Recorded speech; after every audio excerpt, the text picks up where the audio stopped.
भारत को आज़ाद हुए 75 साल हो गए, जहां एक तरफ भारतीय महिलाएं आज सेना, शिक्षा, स्वास्थ्य, खेल जैसे सभी क्षेत्रों में पुरुषों के साथ कंधे से कंधा मिलाकर आगे बढ़ रही हैं और भारत का नाम रोशन कर रही हैं, तो वहीं दूसरी तरफ इस आज़ाद भारत में आज भी एक ऐसी प्रथा है जिसने कई महिलाओं के जीवन को अंधेरे में डाल दिया था और उन्हें एक वस्तु बना दिया था। अगर आप जानना चाहते हैं इस प्रथा और महिलाओं के बारे में तो इस वीडियो को आखिर तक ज़रूर देखिएगा और राजस्थान संवाद को सब्सक्राइब भी ज़रूर कीजिएगा। नमस्कार दर्शकों, मैं रुचिका और आप देखना शुरू कर चुके हैं राजस्थान संवाद।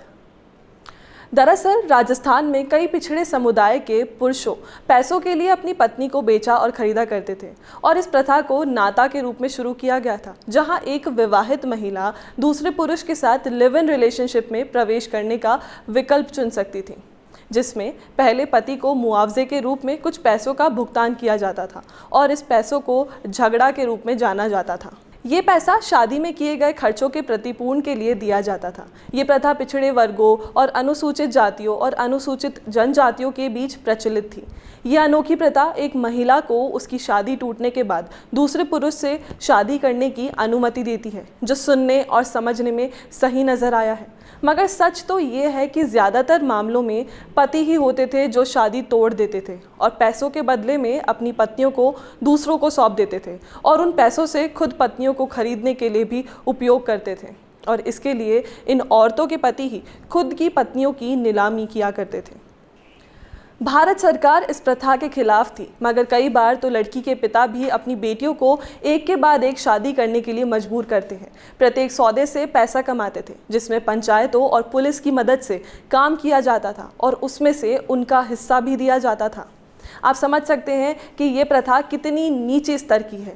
जब women's right committee against atrocity Deoli स्थित एक एनजीओ ने एक सर्वे किया ये जानने के लिए कि स्थिति कितनी गंभीर है, तो उन्होंने शुरुआत में सिर्फ टोंक जिले के केवल 2 गांवों संडला और भंवरतला के आंकड़े इकट्ठे किए, तो सभी हैरान हो गए क्योंकि वो आंकड़े भयावह थे।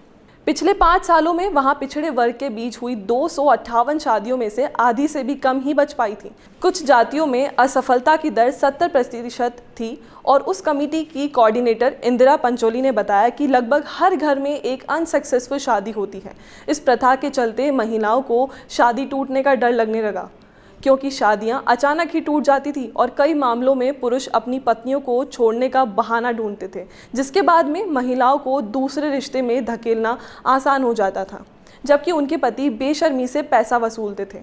महिला अधिकार कार्यकर्ता कविता श्रीवास्तव का कहना था कि मामले दिन ब दिन बिगड़ते जा रहे हैं और पंचायतों और संस्थानों की तरह भ्रष्ट होती जा रही है।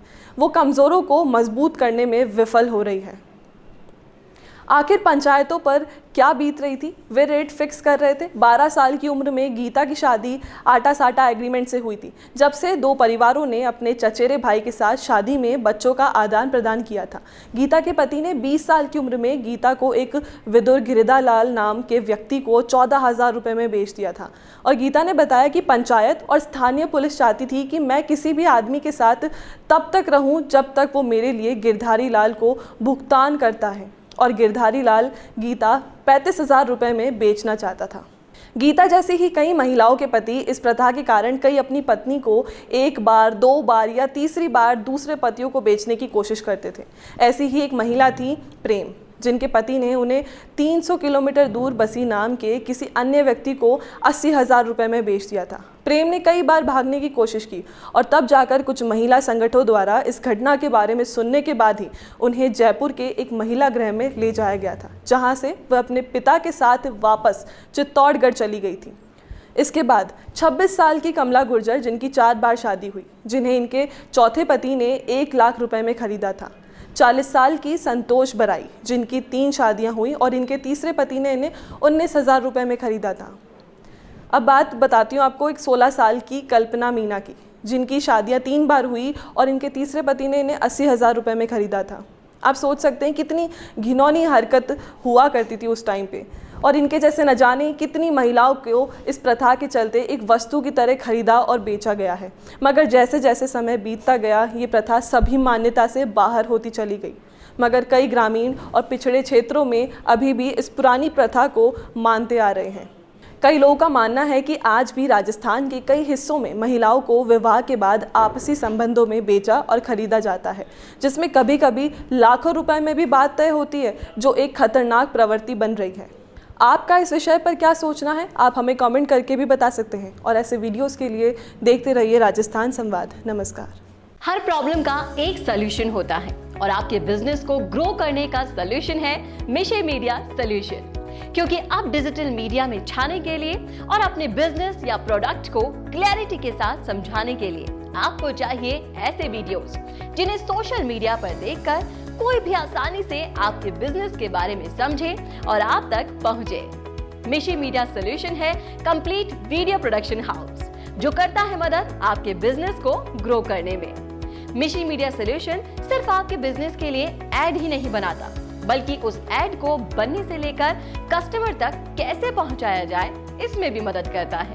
तो अब चाहे आपको बनवाना हो वीडियो एड या फिर करवानी हो वीडियो एडिटिंग या फिर बनवानी हो अपने बिजनेस के लिए स्पोक्स पर्सन वीडियो या फिर करवाना हो अपने YouTube चैनल का SEO, तो आपके लिए है मिशे मीडिया सॉल्यूशंस। इनके अलावा मिशे मीडिया सॉल्यूशंस आपको देता है world class studio, interactive panel, शानदार कंटेंट राइटिंग। मिशे मीडिया सॉल्यूशंस के पास है एक बहुत एक्सपीरियंस्ड प्रोफेशनल्स की टीम जो देंगे आपके बिजनेस को एक नया आयाम। तो अब देर क्यों करनी, आज ही विजिट कीजिए www.mishemediasolutions.com पर या फिर कॉल करें 9549700549।